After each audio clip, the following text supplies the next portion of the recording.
সংগ্রামের মাধ্যম দিয়ে কিন্তু তত্ত্বাবধায়ক সরকার প্রতিষ্ঠিত হয়েছিল। আবার বাংলাদেশের আদালত তত্ত্বাবধায়ক সরকারের পক্ষে রায় দিয়েছে, আপনারা এটা বাস্তবায়নে গড়িমসি করছেন। এবং গতকালকের এই বিএনপির অধীনের নির্বাচন বাংলাদেশের মানুষ আবার প্রমাণ পেয়েছে দলীয় সরকারের অধীনে সুষ্ঠু নির্বাচন হতে পারে না। দ্বিতীয় যে কথাটি বলতে চাই, বিএনপি সরকার তাদের 31 দফার ভিতরে বিচার বিভাগের স্বাধীনতা চেয়েছিল। বিএনপি সরকার তাদের 31 দফার ভিতরে রাষ্ট্র সংস্কার, সংবিধান সংস্কার কমিশন চেয়েছিল।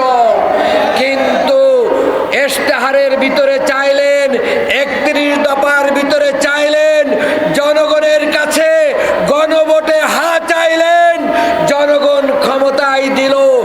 এখন জনগণকে আপনারা ভুলে যাচ্ছেন, জনগণের সাথে প্রতারণা করছেন।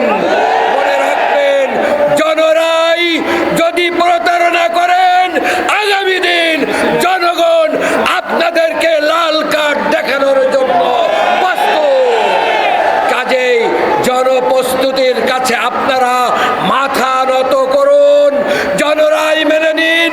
70% মানুষের রায় মেনে নিয়ে সংসদে জনগণের পক্ষে সংস্কার বাস্তবায়ন করুন, সংবিধান সংস্কার করুন, বিচার বিভাগের স্বাধীনতা দিন।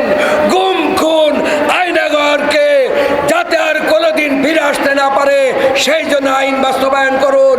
এই আহ্বান রেখে আমার বক্তব্য শেষ করছি। আল্লাহ হাফেজ। বাংলাদেশ জিন্দাবাদ, বাংলাদেশ জামাত ইসলামী জিন্দাবাদ।